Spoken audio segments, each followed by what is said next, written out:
Chapter 1. The Messenger. Broderick Livingston had built his career on staying calm in chaos. 20 years coordinating urban search and rescue operations across 3 continents had taught him to read danger before it arrived. But nothing prepared him for the look on his 8-year-old son's face that Tuesday afternoon. Miles burst through the front door, his Spider-Man backpack half open, tears streaming down his cheeks. Not the dramatic tears of a scraped knee or a broken toy. These were different. These were the tears of a child who'd glimpsed something dark in the adult world. "Dad." Miles's voice cracked as he ran across their Denver townhouse living room, nearly tripping over his untied shoelaces. Broderick dropped the rescue operation report he'd been reviewing and caught his son mid-stride, pulling him close. Hey, what's wrong, buddy? Did something happen at school?" Miles shook his head violently against Broderick's chest, his small body trembling. "Dad, you have to promise me something. Promise you won't leave me alone. Promise you'll always be here." The words hit Broderick like a physical blow. In 8 years of fatherhood, Miles had never said anything like this. The kid was usually fearless, the first to climb the highest tree, the one who begged to go on the scariest roller coasters. "Miles, look at me." Broderick gently lifted his son's chin. The boy's hazel eyes, so much like his mother Candace's, were red and swollen. "I promise I'm not going anywhere. Now tell me what happened." Miles glanced toward the stairs, checking if his mother was home. She wasn't. Candace had left that morning for another of her real estate seminars in Colorado Springs. Broderick had long since stopped questioning why these seminars seemed to happen twice a week lately. "Tommy's dad," Miles whispered. "Mr. Ray. He's a detective, remember?" Broderick nodded. Frank Ray was a 20-year veteran of the Denver Police Department, Homicide Division. They'd met at a few school functions. Good man, quiet, observant. "We were leaving school, and Mr. Ray was picking up Tommy. He saw me and got this weird look on his face. He asked Tommy to wait in the car, then he pulled me aside." Miles reached into his backpack with shaking hands and produced a manila envelope, sealed and unmarked. "He said he saw Mommy at the police station today. He said I needed to give this to you, and I can't tell Mommy. Ever." The envelope felt heavier than it should have. Broderick's hands that had pulled survivors from collapsed buildings without trembling, shook slightly as he turned it over. "He looked really serious, Dad. Scared almost. Like when you told me about the earthquake in Mexico and how careful you had to be." Broderick's mind raced through possibilities, each worse than the last. Candace at the police station? She'd mentioned nothing about any legal issues, traffic tickets, nothing. They'd been married for 9 years, together for 11. High school sweethearts who'd reconnected at their 10-year reunion. She'd been working in real estate for the past 3 years, moderately successful, or so she'd said. "Miles, I need you to do something for me." Broderick kept his voice steady, falling into his crisis management mode, calm, authoritative, reassuring. "Go upstairs, pack your overnight bag. Like we're going to Grandpa Marlin's house. Clothes for 2 days, your toothbrush, your favorite books. Can you do that for me? Are we going to Grandpa's?" Miles's tears had stopped, replaced by confusion. "Maybe. Just pack the bag and wait in your room, okay? I'll come get you in a few minutes." Miles nodded and trudged upstairs, casting one last worried glance over his shoulder. Alone in the living room, Broderick sat on the couch and stared at the envelope. The afternoon sunlight streaming through the windows suddenly felt wrong, too cheerful for whatever this moment was about to become. His phone buzzed, a message from Candace, running late. "Don't wait for dinner. Love you." The casualness of it felt obscene. He opened the envelope. Inside were photographs. 8 of them, printed on standard photo paper. The first showed Candace entering the police station's main entrance downtown, unmistakable in her red coat. Timestamp, 9:47 a.m. today. The second showed her in an interview room with 2 detectives Broderick didn't recognize. The third made his blood run cold. Candace sitting close to a man Broderick had never seen before. Too close. The man's hand was on her knee under the table. But it was the 4th photograph that made the world tilt sideways. It was a photocopy of a police report. Candace's name at the top. Filed 3 weeks ago. The header read, "Domestic violence complaint, preliminary interview." His name was throughout the document, described as increasingly volatile, possible substance abuse, recent personality changes suggesting mental instability.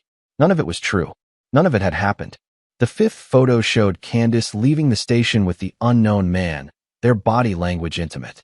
The sixth was a surveillance still from what looked like a hotel, Candace and the man entering a room together. The seventh. Dad. Miles's voice came from the stairs. I'm packed. Are you okay? Broderick quickly shoved the photos back into the envelope. But he'd seen enough. The seventh photo had shown a document, and though the image was slightly blurred, he'd read enough to understand. Life insurance policy. His life. $2 million. Beneficiary, Candace Livingston. Policy date, 6 months ago. He'd signed it. He remembered that much. Candace had explained it was smart planning now that he was 42. He'd been busy with a major operation in Arizona, hadn't read the fine print. The eighth photo was a close-up of a prescription bottle in their bathroom cabinet.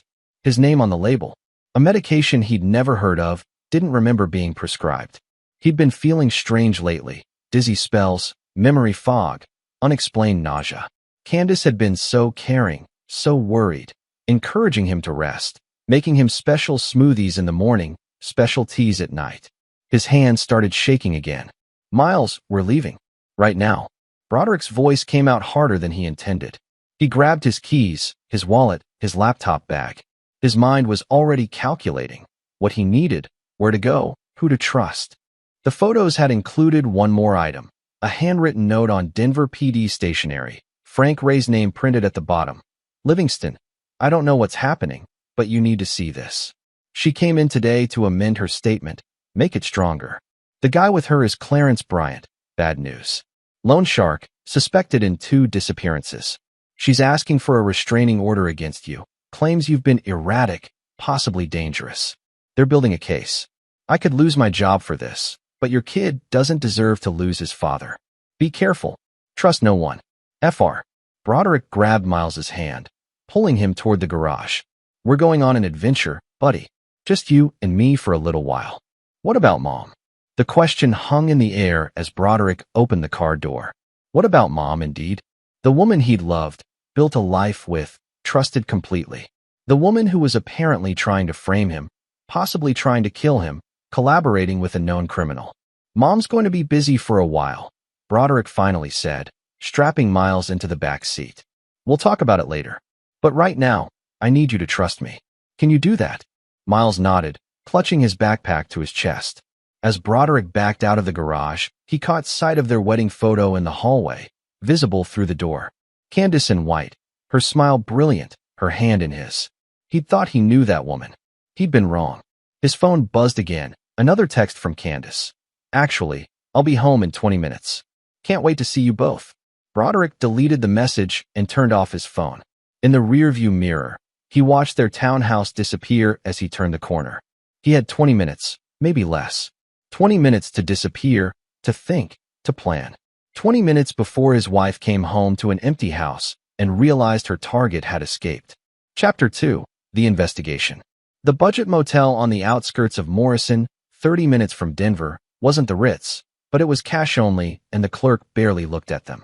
Broderick registered under his grandfather's name, a man who'd been dead for 5 years, and paid for 3 nights in advance. Room 127 smelled of cigarettes and industrial cleaner, but it had 2 beds, a deadbolt, and most importantly, no connection to Broderick Livingston, urban search and rescue coordinator, family man, apparently soon-to-be murder victim. Is this part of the adventure? Miles asked, dropping his backpack on the bed nearest the window. Yeah, buddy. The exciting, unexpected kind. Broderick forced a smile. Why don't you watch some TV? I need to make a few phone calls. While Miles flipped through channels, eventually settling on some animated show about talking cars, Broderick stepped outside into the fading Colorado evening. The mountains loomed purple in the distance, indifferent to human problems. His first call was to Marlon Noble, his closest friend and the only person he truly trusted right now. Marlon answered on the second ring. Brod, why are you calling from a weird number? You in a meeting? Marlon, I need you to listen carefully. Don't go home tonight. Don't go to your office. Meet me at the place we went after the Tanner operation. You remember? Silence. Then, the sports bar in Lakewood? What's going on? I'll explain when I see you. 1 hour. Come alone. If anyone asks, you haven't heard from me. Brod, you're scaring me. Good. That means you're taking this seriously. 1 hour. Broderick's second call was to a burner phone number he'd memorized years ago but never used. 3 rings, then a woman's voice, professional and cautious. Verification? Tango 7 Whiskey, Broderick said, using the code phrase from his federal rescue certification. He'd met Verna Short during a joint federal disaster response in Texas. She'd been ATF, specialized in tracking illegal weapons. They'd kept in touch sporadically, professional courtesy. I need information on someone. Clarence Bryant, Denver area. Hold. The line went silent for 30 seconds. Bryant. Jesus, Broderick. What are you into? I'm not into anything. He's into my wife. And I think they're trying to kill me. Another pause. I'll have something for you by morning. Same verification code. Stay safe. The third call was the hardest. His father, Marlon Noble Sr., had retired from the fire department 10 years ago and moved to a cabin near Estes Park. Broderick hesitated, thumb hovering over the contact, then pocketed the phone. Not yet. The fewer people who knew where they were, the safer Miles would be. Back in the room, Miles had fallen asleep on top of the covers, still in his clothes, the TV flickering blue light across his peaceful face. 8 years old and already carrying the weight of adult secrets. Broderick covered him with a blanket and sat at the small desk, spreading out the photographs under the weak desk lamp. He forced himself to look at each image objectively, the way he'd assess a disaster site, methodically, emotionally removed, looking for structural weaknesses and hidden dangers. Candace and Clarence Bryant at the police station. Their body language spoke of familiarity, intimacy. This wasn't new. How long had this been going on? The domestic violence complaint, filed 3 weeks ago. He reviewed his mental timeline. 3 weeks ago, Candace had suggested he should see a doctor about his mood swings. She'd been so concerned, so loving. He'd brushed it off as work stress. 2 weeks ago, she'd accidentally broken his favorite coffee mug and he'd been annoyed. More annoyed than made sense. She'd looked frightened. He'd apologized profusely, confused by his own irritation. Had she been setting that up? Creating incidents she could later report? The hotel surveillance, 6 months ago, around the time she'd had him sign the life insurance policy. How long had they been planning this? The prescription bottle. He pulled up his phone browser. The phone was off, but still functional for offline research. He'd photographed the label before leaving. The medication was an anxiolytic, typically prescribed for severe anxiety, but in higher doses could cause confusion, aggression, memory problems. He'd never been prescribed this. Never seen a doctor about anxiety. Candace was poisoning him, gradually, making him appear unstable. The pattern became clear. Candace and Bryant had been building a case. Make Broderick seem erratic and dangerous. File police reports. Then what? Claim self-defense when something happened to him? Stage a suicide? Collect the insurance money and disappear? But why? Money seemed obvious, but $2 million, split between them, minus funeral costs, legal fees, it wasn't enough to motivate someone to murder. Unless Bryant had debts, or they needed startup capital for something bigger. Broderick's phone vibrated. He turned it back on, removed the SIM card, and was using it in airplane mode. An email notification appeared, one that had come through before he'd disabled it. From Candace's cloud storage account. They shared a family plan. He had access to her backups, something they'd set up years ago for convenience. He almost dismissed it, then paused. When was the last time he'd actually looked at what Candace backed up to the cloud? Using the motel's Wi-Fi, risky, but necessary, he logged into the shared account through a VPN.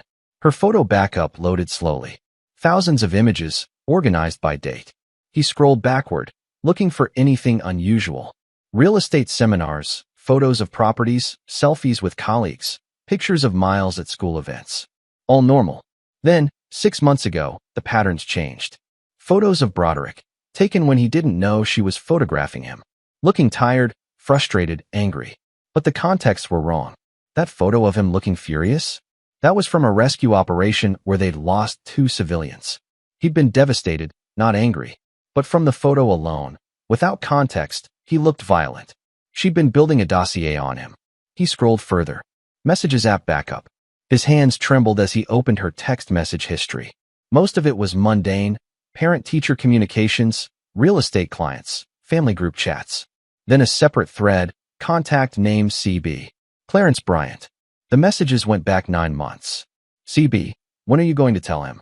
Candace, soon. I need more time. He's starting to suspect something's off. CB, the medication's working though? He's showing symptoms? Candace, yes. He's confused, forgetful. Had a minor incident at work last week. Snapped at a colleague. It's building. CB, good. My contact at the insurance company says the policy's solid. No suicide clause after 6 months. Accident or death by misadventure, full payout. Candace, I still don't like this. There has to be another way. CB, you owe me $180,000, Candace. Your real estate investments were actually my money, remember? You gambled it away. You lost. This is how you pay me back. Unless you want your precious Miles to know his mother's a degenerate gambler who embezzled from her clients too? Broderick's stomach turned. Candace had a gambling problem? She'd stolen from clients? How had he missed this? He kept reading, messages becoming darker, more desperate. Candace, what if I just leave? Take Miles and disappear? CB, you're funny. You'd be dead within a month. I have people everywhere. The only way out is through. We do this, clean. Accident, investigation, payout. You give me my $180,000, plus interest. Let's call it $300,000 total. You keep the rest, go rebuild your life. Everyone wins. Except Broderick, but he'll be past caring. Candace, I can't believe I'm doing this. I loved him once. CB once. Past tense. Focus on that. The messages continued, detailing their plan. The poison, administered through herbal supplements Candace had convinced Broderick to take for heart health. The staged incidents, arguments over nothing, financial stress she'd created by gambling away their savings. The police reports, carefully crafted to paint a picture of an unstable, potentially dangerous husband. The endgame, a tragic accident that would look like suicide, or perhaps death during one of his increasingly erratic episodes. They'd planned it all, meticulously, coldly, and it had nearly worked. Broderick saved screenshots of everything, uploading them to a secure cloud service Candace didn't know about. Evidence. Protection. His phone buzzed. Marlon, texting from a new number, at the bar. Where are you? Broderick checked on Miles, still sleeping soundly, then left a note on the nightstand. Went to get food. Locked the door. Back in 30 minutes. Love, Dad. The sports bar in Lakewood was half empty on a Tuesday night. Marlon Noble sat in a back booth, 2 untouched beers in front of him, his dark face lined with worry. Marlon was 60, 20 years older than Broderick, a former fire captain who'd mentored him through his early rescue operations career. When Broderick's own father had died during a training exercise 15 years ago, Marlon had stepped in, become the father figure he'd needed.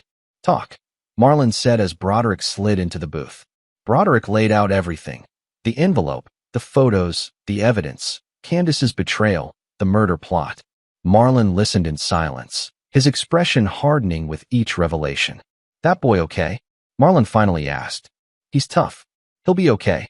Once I figure out how to fix this. Fix it. Brod, you need to go to the police right now. Take them everything. And tell them what? That my wife filed domestic violence complaints against me, that I fled with my son, that I'm reading her private messages without permission? Frank Ray risked his career giving me that envelope. I can't burn him. Besides, I have no proof the medication isn't legitimately prescribed. No proof Bryant's threatening her. They'll think I'm paranoid, unstable, which is exactly what they've been setting me up to appear. Marlon rubbed his face. So what's your play? I need to investigate Bryant. Find out who he really is, what he's really into. I need leverage, something I can use to make this stop without destroying Miles's life or mine. That's dangerous, Brod. These sound like dangerous people. I know, but I'm good at dangerous.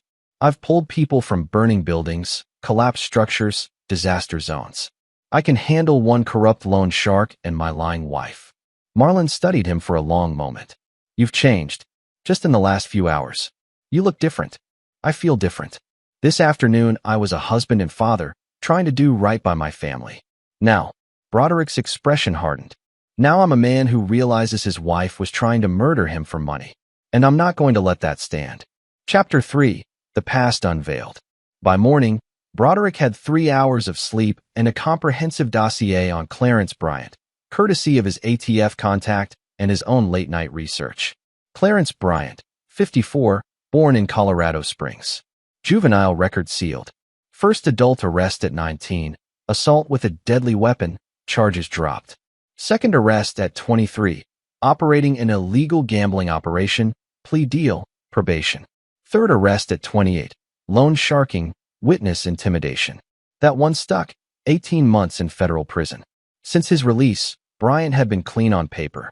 He owned 3 legitimate businesses, a pawn shop, a check-cashing service, and a consulting firm that appeared to do exactly nothing except launder money. He lived in a luxury condo in Cherry Creek, drove an expensive imported car, and frequently traveled to Las Vegas, Atlantic City, and international gambling destinations. Underground, he was known as someone who loaned money to desperate people at impossible rates. Someone who always collected, one way or another. 2 people who'd owed him money had disappeared in the past 5 years. No bodies found, no arrests made, but the pattern was clear. And Candace had gotten tangled up with him. The question was how. Broderick pulled up Candace's financial records. He had access to their joint accounts and credit cards. He hadn't looked closely in months, trusting her to handle the day-to-day finances while he focused on work. Stupid. So stupid. The patterns emerged quickly. 3 years ago, Candace's real estate career had taken off. Good commissions, steady income. Then, 2 years ago, irregular cash withdrawals. Small at first, $500 here, $1,000 there. Then larger, $5,000, $10,000. Always cash, always from their savings account. When confronted, and he vaguely remembered asking about it, she'd explained it as business expenses, cash deals with contractors, normal real estate operations. He'd believed her. 18 months ago, the cash withdrawals stopped. Around the same time, she'd taken out a home equity line of credit without telling him. $150,000, secured against their townhouse. The money had disappeared immediately, transferred to an LLC Broderick had never heard of. Bryant's LLC, he now knew. Looking at the records with fresh eyes, the pattern was obvious. Candace had been gambling, losing, borrowing from Bryant to cover losses, losing more, spiraling deeper. The home equity line had been a desperate move to pay him back. But it hadn't been enough. So Bryant had offered her an alternative, murder her husband for the insurance money. And she'd agreed. Broderick sat in the motel room's uncomfortable chair, watching dawn break over the mountains, Miles still sleeping peacefully, and felt something cold solidify in his chest. Not rage, that would come later. This was colder, calculated. The same mental state he entered when planning complex rescue operations, when lives hung in the balance and emotions had to be locked away in favor of strategy. His phone buzzed, a call from an unknown number.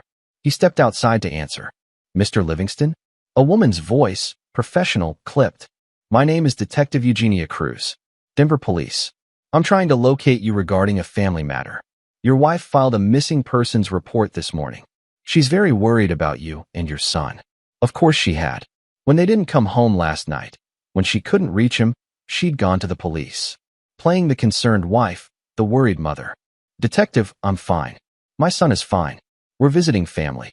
Your wife says you've been under a lot of stress lately. Having some trouble at work, some health issues.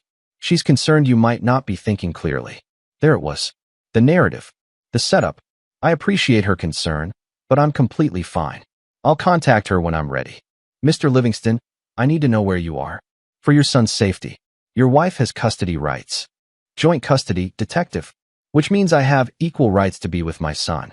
We're not in danger. We're not in distress. And unless you have legal grounds to detain me, this conversation is over. He ended the call and immediately removed the battery from his phone. They'd be tracking it, trying to locate him. He had maybe an hour before Candace escalated further, maybe filed for an emergency restraining order, claimed he'd kidnapped Miles. Time to move. He woke Miles gently, helped him pack, and they drove north, toward Marlon's cabin in Estes Park. Isolated, defensible, off the grid. A place to think, to plan.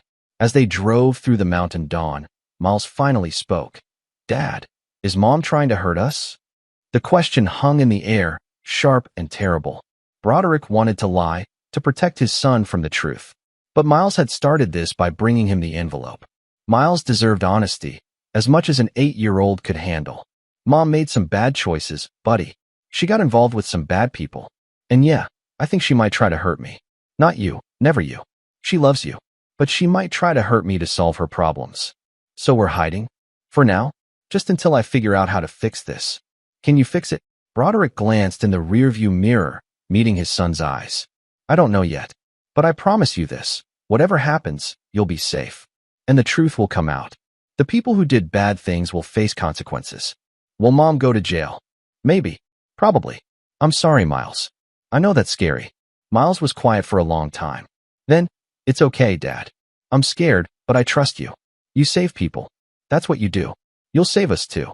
The simple faith in his son's voice nearly broke him, but it also strengthened him. Miles was counting on him. He couldn't afford to fail. They reached the cabin just after 9 a.m. Marlon was waiting, having driven up ahead of them. The older man pulled Broderick into a brief, hard hug. Made some calls, Marlon said quietly, while Miles explored the cabin's loft bedroom. Got some friends who can help. But Brod, you need to understand, what you're planning, it could go sideways fast. Bryant's connected. Your wife's got the law on her side right now. You're in a bad position. I know, but I have something they don't. What's that? I'm smarter than them. I plan better. And I'm not going to play defense anymore. Broderick's expression hardened. They tried to make me the victim in their story. Now I'm going to flip the script. They're going to be the victims in mine. That sounds like revenge talk. It is revenge talk. But it's also justice. They tried to kill me, Marlon. They're using my son as leverage. They poisoned me, framed me, conspired to murder me. And you know what? I'm going to make sure everyone knows it. And I'm going to make sure they pay for it. Legally, publicly, and completely. Marlon searched his face. You've got a plan? I'm working on one. But yeah, I've got ideas. See, Bryant thinks he's untouchable because he's been doing this for years and never been caught. Candace thinks she's safe because she's playing the worried wife. They think I'm going to run, hide, play defense. And you're not. No, I'm going to make them play defense. I'm going to turn their plan against them.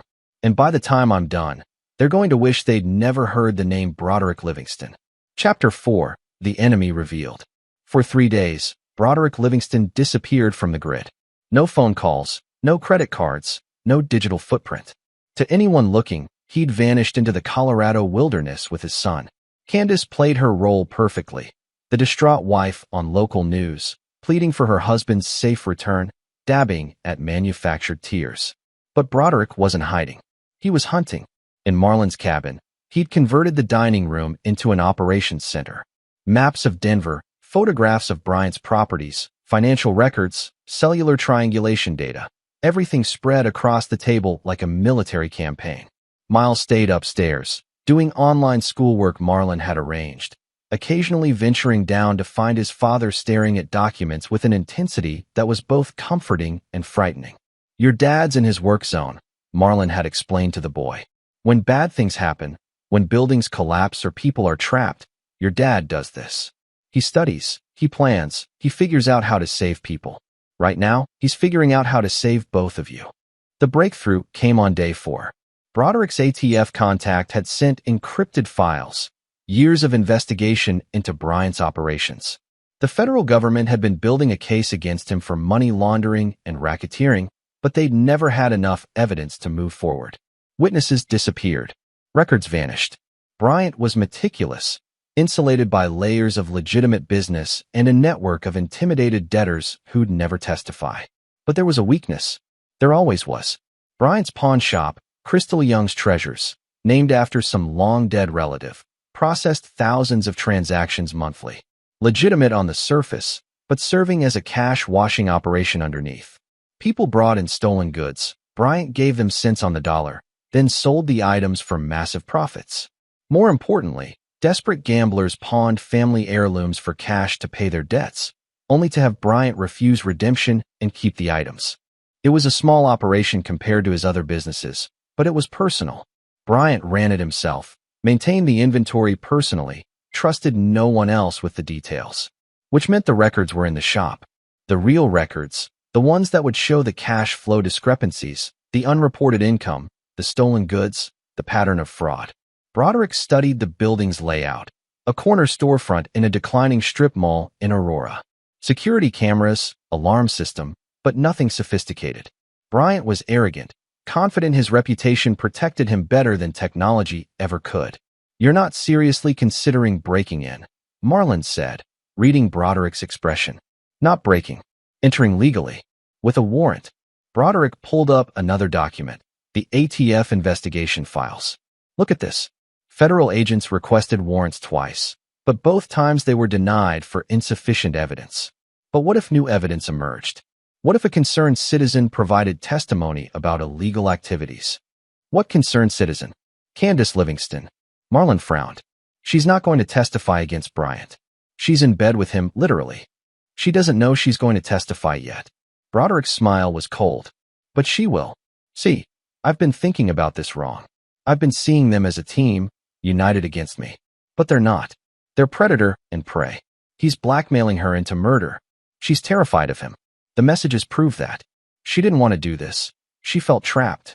That's supposed to make me feel sorry for her? She's trying to kill you. I don't care about your sympathy or mine. I care about leverage. Candace is the weak link. She's scared. She's in over her head. And she loves Miles. That much I believe. She won't want him to know she's a murderer. She won't want him to grow up visiting her in prison. So you're going to what? Convince her to turn on Bryant. Not convince. Force. But I need more ammunition first. I need to know everything about Bryant's operation. And I need him to make a mistake. The plan formed over the next 24 hours, refined with Marlon's input and intel from Broderick's rescue operation contacts. People who knew surveillance, infiltration, evidence collection. People who owed him favors from disaster zones and rescue operations around the world. Step 1. Get inside Bryant's operation. Step 2. Document everything. Step 3. Use it to force Candace's cooperation. Step 4. Bring them both down. Simple in concept. Dangerous in execution. Broderick recruited his first ally on day 5. Donald Cabrera, a former Army Ranger who'd worked with Broderick on earthquake rescue operations in Haiti. Donald now ran a private security consulting firm in Denver. Legitimate work, but with skills that could be flexibly applied. You're asking me to help you commit multiple felonies, Donald said over encrypted chat. Breaking and entering, surveillance without consent, possibly blackmail. I'm asking you to help me stay alive and keep my son safe. I'm asking you to help bring down a loan shark who's destroyed dozens of lives, including my wife's. Silence on the other end. Then, what do you need? Equipment. Training. Backup. I need to get into Bryant's pawn shop, copy his records, and get out without leaving evidence. Can you do that? Can I do it? Please. It's adorable that you think that's hard. When? Tomorrow night. Bryant closes at 9, does his end-of-day accounting until about 10:30, then leaves. The shop's empty from 10:30 until 6 a.m. That's our window. That's a tight window for a smash and grab. Not smash and grab. Careful infiltration and documentation. I need those records intact, admissible in court. I need to be able to hand them to federal prosecutors and have them be useful. You're not just looking for revenge. You're building a case. Revenge is too simple. I want justice. I want them destroyed, legally, publicly, permanently. I want Miles to see that when people do terrible things, there are consequences. I want to teach him that you don't have to become a monster to fight monsters. You just have to be smarter than them. Donald's laugh came through the encrypted line. That's cold, man. I like it. Yeah, okay, I'm in. But if we get caught, we won't. I've coordinated rescue operations in war zones during active combat. I've pulled people from buildings mid-collapse. I'm very good at not dying. Tomorrow night, Crystal Young's Treasures. I'll send you the address. The next evening, Broderick left Miles with Marlon at the cabin, both of them armed with instructions to disappear to a secondary location if anything went wrong. Miles had hugged his father tight, whispered, "Come back safe," and Broderick promised he would. He met Donald in a parking lot 2 blocks from Bryant's pawn shop. Donald arrived in a nondescript van, dressed head to toe in black tactical gear, carrying a duffel bag full of equipment that would have made a Hollywood heist team jealous. Thermal cameras show Bryant left 15 minutes ago, Donald reported, checking his tablet. Building's empty. Alarm system is basic. I can loop the security feed from here, give us a clean window. But we need to move fast. You ready for this? Broderick pulled on his own black outfit, checked the small camera mounted on his vest, tested his comm link. Ready. They approached from the rear, using the loading dock entrance. Donald made short work of the lock, 30 seconds with specialized tools, and they were inside, creeping through the dim storage area. The pawn shop was a treasure trove of human desperation, shelves lined with jewelry, electronics, musical instruments, all the things people had traded for quick cash they'd probably never repay. Broderick felt a pang of sadness looking at it all, but pushed it aside. Focus. Mission. The office was in the back, behind bulletproof glass. Bryant's personal domain. Donald bypassed the lock on the office door, and they slipped inside.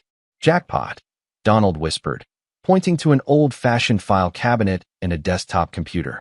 Guy doesn't trust cloud storage. Everything's local. Broderick pulled out a portable hard drive with cloning software. While it copied Bryant's entire computer system, he photographed every document in the file cabinet. Transaction ledgers showing real prices versus reported prices. Names and addresses of debtors. Payment schedules. Threats documented in Bryant's own handwriting. Copies of pawn tickets for items worth thousands that had been sold for pennies. And then, in the bottom drawer, the crown jewel, a ledger labeled Private Transactions. Broderick photographed every page. Bryant's loan shark operation, documented in detail. Names, amounts, interest rates, some as high as 300%. And notations when people couldn't pay. 2 entries particularly jumped out, both labeled, resolved, CN, with dates corresponding to when 2 men had disappeared. CN, Clarence's notation? Code for something worse? We've got company. Donald's voice crackled through the comm, car pulling into the front lot. Shit, it's Bryant. He's coming back. How long? 2 minutes, maybe less. Broderick's hands moved faster, photographing the last pages, closing the drawer exactly as he'd found it. The computer clone was at 87%. Too slow. Leave it, Donald urged. We need to go now. 10 more seconds. Broderick watched the progress bar crawl forward. 91%. 94%. 97%. Keys rattled in the front door. 100%. Broderick grabbed the drive, and they bolted for the back exit. Behind them, lights switched on. Bryant's voice called out, "Hello? Someone here." They cleared the loading dock, raced down the alley, reached Donald's van. As they pulled away, Broderick looked back to see Bryant standing in the alley, illuminated by the security light, staring after them. Had he seen the van? Seen them? Gotten a plate number? We're good, Donald assured him. Stolen plates, clean getaway. He suspects something, but he won't know what. And you got what you needed? Broderick held up the hard drive and memory card. Everything. Every crime, every victim, every illegal transaction. Enough to put him away for decades. So what now? Now I make a phone call. And I set the second trap. Chapter 5, The Squeeze. At 2 a.m., Broderick Livingston sat in an all-night diner in Fort Collins, spreading out the fruits of his infiltration across a corner booth table. Digital copies of Bryant's records, printed and organized into a damning timeline of criminal activity spanning 15 years. Across from him sat Lester Lee, a federal prosecutor whom Broderick had met during a joint task force operation in California. They'd pulled survivors from a collapsed courthouse together, spent 3 days digging through rubble, bonded over terrible coffee, and the shared conviction that justice mattered. Lester studied the documents in silence, occasionally making notes, his expression growing darker with each page. This is gold, he finally said. Usable, actionable gold. We can build a RICO case with this. Money laundering, extortion, possibly murder. How did you obtain it? Does it matter? Yes. If you obtained it illegally, it's inadmissible. Fruit of the poisonous tree. Defense will get it thrown out before we even get to trial. Broderick leaned back. What if I told you it came from a concerned citizen who had legal access to Bryant's business? What concerned citizen? Candace Livingston. My wife. Bryant's co-conspirator in trying to murder me. Lester's eyebrows rose. You're going to flip your wife? I'm going to give her a choice. Cooperation or destruction.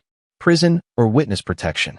Testify against Bryant and face minimal charges as a coerced accomplice, or go down with him for conspiracy to commit murder, fraud, and accessory to whatever other crimes we can pin on her. That's a hell of a gamble. What if she refuses? What if she warns Bryant? She won't, because I'm going to make her an offer she can't refuse. And I'm going to do it publicly, with witnesses, in a way that protects Miles from the fallout. Broderick pulled out another document. The custody agreement he drafted with help from a family lawyer Marlin had connected him with. Joint custody stays, But Miles lives with me primarily. Candace gets supervised visitation, conditional on her cooperation and rehabilitation. If she cooperates with the federal investigation, testifies against Bryant, and enters a treatment program for gambling addiction, the DA will recommend minimal sentencing, probation, community service, restitution. She'll avoid prison. She'll be able to maintain a relationship with Miles. And if she doesn't cooperate, then I present this to the police. Broderick produced the screenshots of Candace and Bryant's text messages, the evidence of the murder plot, the domestic violence false reports. She goes to prison for attempted murder. I get full custody, and Bryant skates free because we don't have enough to charge him without her testimony. Everybody loses except him. Lester studied the strategy with grudging respect. You've thought this through. I spent 5 days thinking about nothing else. Look, I'm not trying to destroy Candace. I'm trying to save my son from growing up with a mother in prison for murder. I'm trying to give her a path to redemption, to be the mother Miles deserves. But I'm not going to let her or Bryant get away with what they tried to do. Justice matters. Consequences matter. You sound like a prosecutor. I sound like a father. And a man who's tired of being treated like a victim. They spent the next 3 hours refining the approach, coordinating with Lester's office, preparing the legal framework. By sunrise, they had a plan. Broderick would arrange a meeting with Candace in a neutral location, a police station, with a victim advocate present, making it clear he wasn't there to harm or threaten her. He'd present the evidence, both against Bryant and against her. He'd offer the deal: cooperation for leniency, testimony for freedom, treatment for rehabilitation. She'd have 24 hours to decide. And if she chooses wrong, Lester asked, then I'll grieve for the woman I thought I married. And I'll make sure my son knows that sometimes people we love make terrible choices, and that love doesn't mean enabling those choices. And Bryant will find out that I'm a man who keeps his promises. I promised Miles I'd keep him safe. I promised myself I'd make this right. I keep my promises. The meeting was set for the following afternoon at the Denver Police Department's Family Crisis Unit. Detective Frank Ray, the man who'd started this by giving Miles the envelope, agreed to facilitate. His captain had been briefed on the situation and recognized that Frank had potentially saved Broderick's life. Candace arrived looking haggard, desperate, accompanied by a lawyer Bryant had provided, Dolores Payne, known for defending organized crime figures. The moment Dolores walked in, Broderick knew Bryant was taking Candace's potential cooperation seriously. My client has nothing to say to you, Dolores began.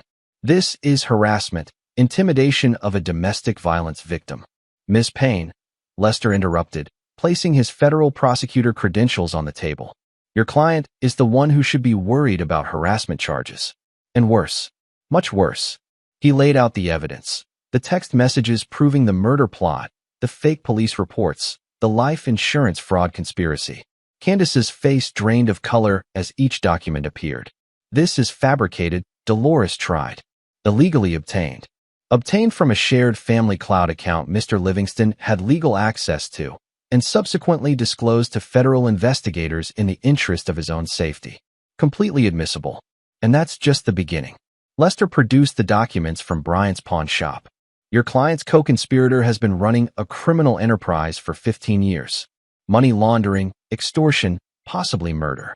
And Mrs. Livingston has been actively participating in a conspiracy to commit insurance fraud and murder. That's 25 to life. Candace made a small, broken sound. I didn't. I never wanted. Candace, don't say anything, Dolores warned. But Broderick leaned forward, his voice gentle despite everything. Candace, I know you didn't want this. I read the messages. I know Bryant was blackmailing you, threatening you, forcing you into this. I know you have a gambling problem. I know you were desperate. Her eyes met his. Those hazel eyes that had once been his world, now filled with tears and terror. Brod, I'm sorry. I'm so sorry. I never meant for it to go this far. I owed him so much money, and he said this was the only way, and I was scared. Mrs. Livingston, stop talking, Dolores commanded. But Candace wasn't listening anymore. The dam had broken. He said he'd hurt Miles. He said if I didn't help him, he'd make sure Miles had an accident. A terrible accident. I couldn't let that happen. I thought if I just went along with it, if we did this one terrible thing, it would be over and we'd be free. You were never going to be free, Broderick said quietly. Men like Bryant don't let go. He'd have held this over you forever. Used you, controlled you, maybe killed you too once you were no longer useful. I know that now, Candace whispered. God, Broad, I'm so sorry. I never stopped loving you. I'm so messed up. I have a problem, I know I do, and I got in so deep and I didn't know how to get out. Lester pushed a document across the table. Here's how you get out, Mrs. Livingston. Full cooperation with federal investigators. Complete testimony against Clarence Bryant. Surrender all evidence, all knowledge of his operations. Enter a court-mandated gambling addiction treatment program. Make restitution to your real estate clients for any funds misappropriated. And accept a plea agreement for reduced charges, conspiracy to commit fraud, filing false police reports.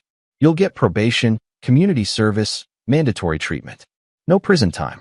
You'll be able to maintain supervised visitation with your son.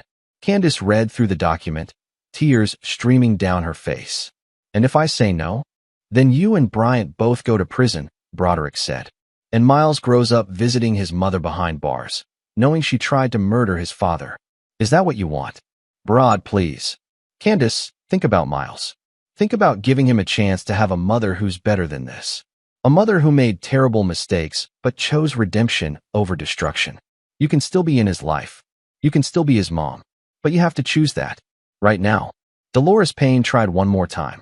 Mrs. Livingston, if you sign this, you're admitting to federal crimes. You're betraying someone who will not take that betrayal lightly. Bryant has resources, connections. Bryant has a federal indictment coming, Lester countered, based on evidence that will put him away for life. He won't be threatening anyone from a maximum security prison. Candace looked at Broderick one last time. Will you ever forgive me? I don't know, Broderick answered honestly. But Miles might. If you do this. If you choose the right thing, finally. For him. Candace picked up the pen with shaking hands. Where do I sign? Chapter 6. The Trap Springs. 48 hours after Candace signed the cooperation agreement, federal agents executed simultaneous raids on all of Clarence Bryant's properties. The pawn shop, his condo, his consulting office, even his storage units. They seized computers, files, cash, everything. Bryant was arrested at his condo at 6 a.m., caught completely off guard. For a man who'd operated in the shadows for 15 years, who'd intimidated witnesses and evaded prosecution repeatedly, the speed and precision of the federal operation was devastating. Broderick watched the news coverage from Marlon's cabin, Miles beside him on the couch. Is that the bad man? Miles asked, pointing to the screen showing Bryant in handcuffs, being led to a police car. That's him, buddy. Good. He looks bad. Mean eyes. Bryant's eyes were indeed cold, calculating, even in defeat. But there was fear there too, buried under the bravado. He knew his empire was crumbling. The press conference that afternoon was damning. Lester Lee, speaking for the U.S. Attorney's Office, outlined 47 federal charges: racketeering, money laundering, extortion, loan sharking, wire fraud, conspiracy to commit murder. Each charge backed by the evidence Broderick had stolen. Though the official story was that evidence had come from a confidential informant with legal access to Bryant's businesses. Candace's name never came up publicly. The deal protected her, kept her cooperation confidential. Only the insiders knew she'd flipped. But Bryant would know. He'd figure it out. And that's where Broderick's plan entered its most dangerous phase. He's going to come after me, Candace said during her second debriefing with federal agents. Broderick had been allowed to attend, supervised, to provide additional context. She looked smaller somehow, diminished, hollow-eyed from stress and lack of sleep. Even from jail, he'll send someone. He told me once that betrayal is the only unforgivable sin. That's why you're going into protective custody, Lester explained. A safe house, federal marshals, new identity if necessary. He can't reach you. He can reach anyone. You don't understand who he's connected to. But Broderick did understand. And he'd planned for that too. Because Bryant wasn't the only one with connections. Broderick had spent 20 years building relationships with federal agencies, local police, international rescue organizations, military units. People who owed him favors. People who remembered the time he'd pulled their colleagues from a collapsed building, or coordinated a rescue operation that saved dozens of lives, or provided expert testimony that nailed a corrupt contractor. He called in every favor now. Within 72 hours, Candace was in a federal safe house in an undisclosed location. Bryant's known associates were under surveillance. His financial accounts were frozen. His bail was denied. Flight risk, danger to witnesses, severity of charges. And Broderick had arranged one more element, a leak. Not official, but strategic. Word got out through Bryant's criminal network that he'd been keeping detailed records of all his transactions, all his associates, all his deals. That the feds had everything. That anyone connected to him was potentially exposed. The criminal ecosystem that had supported Bryant for years turned on him instantly. Associates disappeared, fled the state, deleted their contact information. Nobody wanted to be the next name on a federal indictment. Within a week, Bryant was completely isolated. No resources, no support network, no allies. "You destroyed him," Marlon observed, watching the news coverage of Bryant's arraignment. The once confident loan shark looked broken, desperate, diminished. "Not just arrested him. You systematically dismantled everything he'd built." "He tried to take everything from me," Broderick replied. "My life, my son, my dignity. Turnabout is fair play. That was more than turnabout. That was warfare. I coordinate disaster response. I know how to identify critical infrastructure and eliminate it." Bryant's infrastructure was his reputation, his network, his fear factor. "I eliminated all three." Broderick's expression was hard, satisfied. He's done. Even if he somehow beats these charges, which he won't, he's finished in the criminal world. Nobody will work with him. Nobody will trust him. He'll be marked as the guy who got rolled by a rescue coordinator and his gambling-addicted wife. Speaking of your wife, what happens to her now? She completes the treatment program, testifies at trial, serves her probation. After that, Broderick shrugged. She'll have to rebuild her life. Miles will decide how much of a relationship he wants with her as he gets older. I'll support whatever he chooses. And you? What do you want? Justice. For her to acknowledge what she did, to take responsibility, to be better. I don't love her anymore. That died when I read those messages. But I don't hate her either. She's sick. She made terrible choices under terrible pressure. She needs help, not just punishment. That's remarkably mature. No, it's just practical. Miles needs to see that even when people do terrible things, there's a path to redemption if they choose it. He needs to see that you can be angry with someone and still want them to get better. That consequences and compassion can coexist. Marlon studied him for a long moment. "You've changed. This whole thing, it's changed you." "Yeah, I'm not sure if it's for better or worse yet. But I'm different." Broderick looked out the window at the Colorado mountains, peaceful and indifferent to human drama. "I used to think the world was basically good, that people generally try to do right by each other. Now I know that's naive. People are capable of terrible things.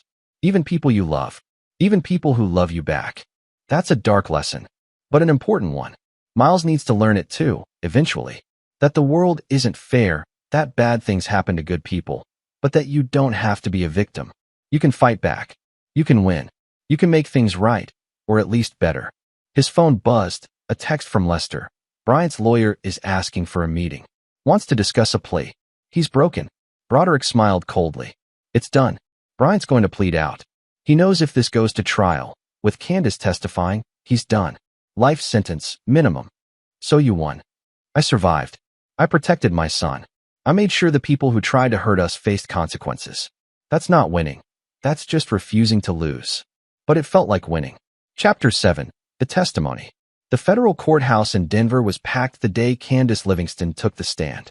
Broderick sat in the gallery, Marlon beside him, watching his soon-to-be ex-wife raise her right hand and swear to tell the truth. She looked different. Thinner, older, wearing a simple navy dress and minimal makeup. Her hair was pulled back severely. She looked like what she was, a woman who'd made terrible mistakes and was trying to make amends. Across the courtroom, Clarence Bryant sat at the defense table, his expensive suit and lawyer unable to hide his fury. When Candace entered, he'd stared at her with undisguised hatred. She'd flinched, but kept walking. The prosecution had been building their case for 6 weeks. Documents, financial records, witness testimony from Bryant's victims, people who'd finally found courage to speak out once they knew Bryant was truly finished. But Candace's testimony was the keystone, the element that would tie everything together.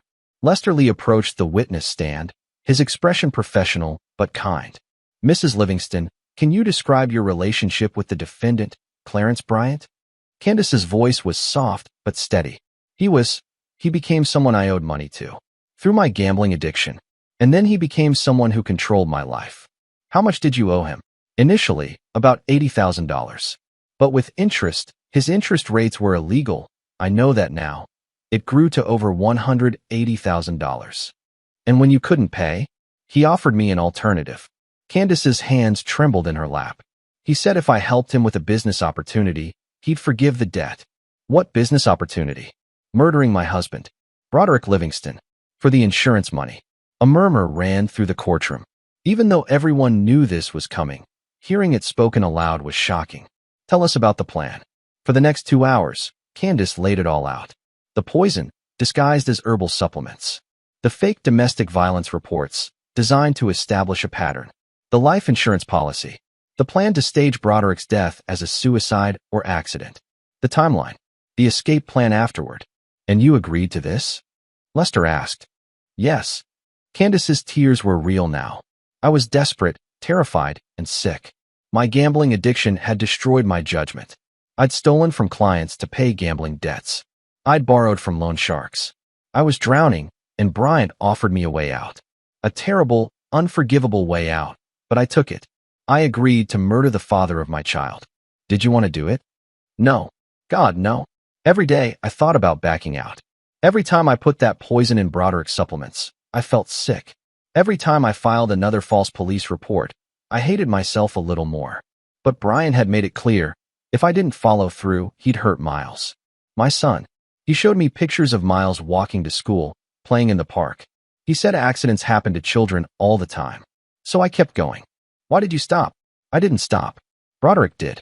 He figured it out. A police detective who was the father of our son's friend. He saw me at the station, put pieces together, warned Broderick. And Broderick, he escaped. He took Miles and disappeared. And I realized I was relieved. I'd been hoping for exactly that, secretly praying he'd figure it out and save himself, because I was too weak and too afraid to stop. Bryant's lawyer, Dolores Payne, cross-examined her brutally, pointed out every lie Candace had told, every crime she'd committed, every reason the jury shouldn't trust her. But Candace didn't flinch. She accepted responsibility, admitted her guilt, acknowledged her failures. You're a liar, a thief, and a would-be murderer, Dolores summed up. Why should anyone believe a word you say? They shouldn't, Candace replied quietly. I'm a terrible person who did terrible things. But I'm also telling the truth now.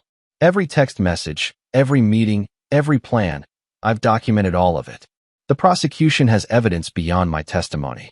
I'm just trying to be honest, finally, for my son. So maybe someday he can look at me and see someone who was broken but try to fix herself. It was devastating testimony. When Candace stepped down, even Bryant's lawyer looked shaken. Broderick left the courthouse before the press could mob him, pulling his coat collar up against the cold November wind. Marlon followed, silent and supportive as always. That was hard to watch, Marlon finally said. Yeah. Broderick climbed into his truck, hands tight on the steering wheel. But it needed to happen. Miles needed to see that his mother took responsibility, that she faced what she did. He watched. No, but I recorded it. When he's older, if he wants to understand what happened, he can watch. He can see that she didn't try to dodge blame or make excuses. That counts for something. Does it count for you? Broderick considered the question. A little. Not enough to forgive her. Not enough to trust her again. But enough to let her be a part of Miles's life, supervised, limited, conditional. She's sick, Marlon. Addiction is a sickness. She needs treatment, not just punishment.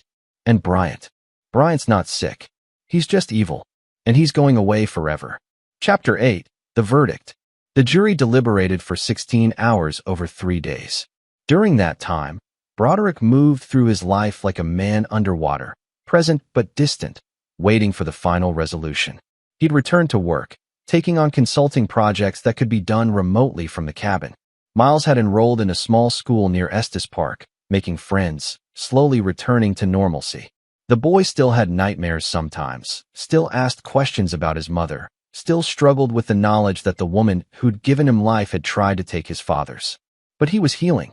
Kids were resilient. Broderick made sure Miles had therapy, had stability, had unconditional love. The call came on a Thursday afternoon. Verdict reached. Court reconvening in 1 hour. Broderick made the drive to Denver alone this time. Marlon stayed with Miles, ready to celebrate or comfort depending on the outcome. The courthouse was packed again. Media, victims, curious observers. Broderick found a seat in the back, not wanting attention, just wanting closure. The jury filed in, their faces carefully neutral.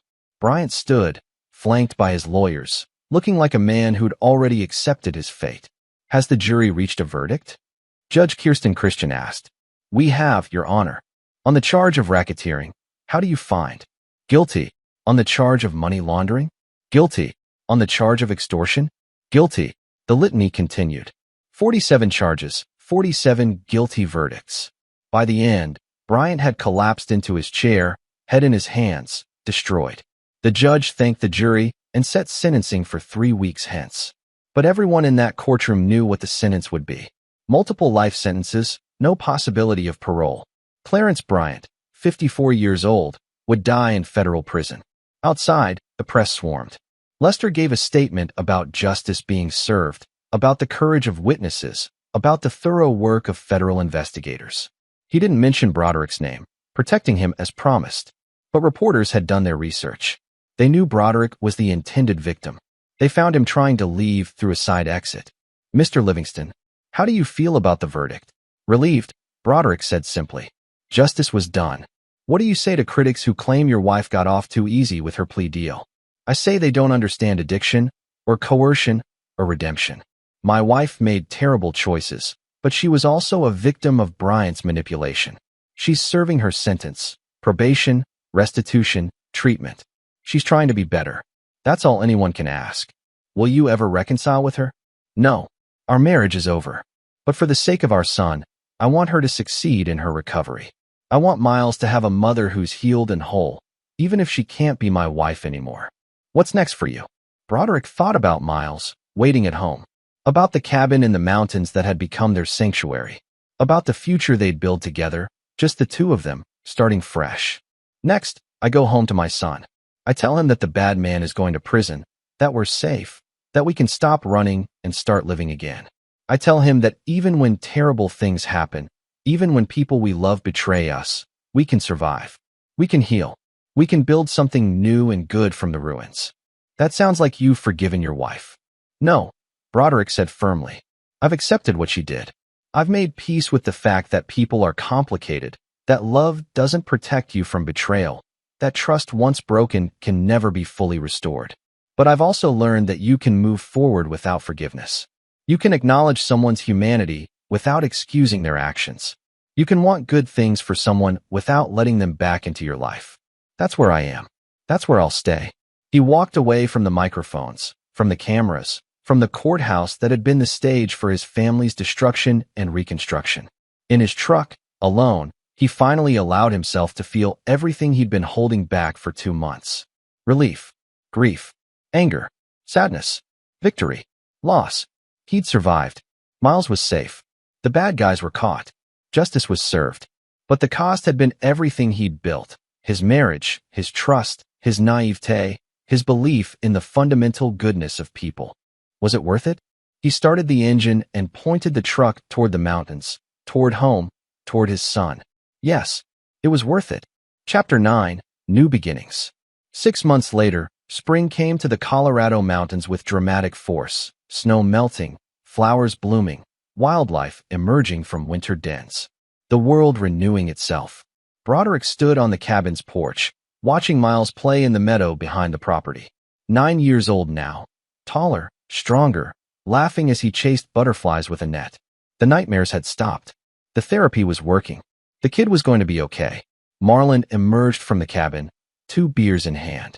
Thought you could use this. They drank in comfortable silence. 2 men who'd weathered a storm together and come out the other side. Got an email from Lester, Marlon said eventually. Bryant's appeal was denied. All 47 convictions upheld. He's officially done. Good. Candace completed her inpatient treatment program, moving to a halfway house next month. Asked if she could have a supervised visit with Miles. Broderick considered this. What do you think? I think that's between you and Miles. What does he want? He says he misses her. Says he's not ready to forgive her, but he wants to see her. Make sure she's okay. That's mature for a 9-year-old. He's had to grow up fast. They watched Miles for a while longer. The boy had built a small fort from fallen logs, was now defending it from imaginary invaders with stick sword in hand. You did good, Broad, Marlon said quietly. You protected him. You survived. You made sure the right people paid the price. Not every man could have pulled that off. I just did what needed doing. No, most men would have run, or collapsed, or let rage take over. You stayed smart, stayed strategic, turned their plan against them, used their own weapons to destroy them. That takes something special. Broderick shrugged, uncomfortable with praise. I coordinated rescue operations for 20 years. This was just another operation. Identify the threat, analyze the resources, formulate a plan, execute decisively. It was more than that. It was personal. You had every right to lose your mind, to become the violent, unstable person they were trying to frame you as. But you didn't. You stayed the man Miles needed you to be. I had help. You, Lester, Frank Ray, Donald, my contacts at ATF. I couldn't have done it alone. True. But you're the one who organized everyone, kept it all together. You're the quarterback. Don't diminish that. Miles ran up to the porch, out of breath and grinning. Dad, I found a bird's nest. Want to see? Absolutely. Lead the way. They followed Miles into the meadow, to where a robin had built a nest in a low branch. 3 blue eggs nestled inside. New life, Miles observed. That's cool, right? After the winter, everything comes back. Yeah, buddy. That's how it works. Winter's hard, but spring always comes eventually. Is that what happened to us? We had a hard winter, and now it's spring. Broderick knelt beside his son. Something like that. We went through a very difficult time. We lost things we cared about. Our old house, your mom being around, the way things used to be. But we survived. We're here. We're safe. We're building something new. Something better? Different. Not necessarily better, but good in its own way. We've got this cabin, these mountains, new friends, new routines. We've got each other. That's pretty good. Miles thought about this, his young face serious. Dad, do you think Mom can be part of our spring? Not like before, but I don't know. Like a smaller part. Do you want her to be? I think so. I'm still mad at her. But I miss her too. Is that weird? No, buddy. That's complicated. And complicated is okay. Life is complicated. Broderick pulled his son close. If you want to see her, we can arrange that. Supervised visits, safe places, just you and her talking. We'll take it slow. See how it feels. Will you be mad if I forgive her someday? Never. Your relationship with your mom is yours. You get to decide what that looks like, how much or how little you want her in your life. I'll support whatever you choose. Even if I want to see her, even then. Miles hugged his father tight. Thanks, Dad. For everything. For saving us. For being strong. You're strong too, Miles. You're the one who brought me that envelope. You trusted me. You were brave. We saved each other. They stayed like that for a long moment. Father and son, survivors of a storm, builders of a new life. Later that evening, after Miles was asleep, Broderick sat on the porch again, laptop open, reviewing job offers that had come in. Urban planning consultant for natural disaster preparation. Rescue operation coordinator for an international relief organization. Training director for FEMA. Good opportunities. Important work. But all of them based far from the mountains, far from the peace he and Miles had found. He closed the laptop. The job could wait. For now, they needed this, the quiet, the safety, the chance to heal without rushing. His phone buzzed. A text from an unknown number. Mr. Livingston, this is Frank Ray. Wanted you to know, Bryant tried to have you killed from prison. Hired someone through his old network. We caught the guy before he got anywhere near you. Bryant's in solitary now, facing additional charges. Thought you should know. Stay safe. FR. Broderick deleted the message and blocked the number. Bryant was still trying, even from prison, even after everything. Some people never learned. But it didn't matter. Bryant was locked up forever. His hitman was caught. The threat was neutralized. Broderick was good at neutralizing threats. He looked out at the mountains, dark and massive against the star-filled sky. Somewhere out there, Candace was trying to rebuild her life. Bryant was rotting in a cell.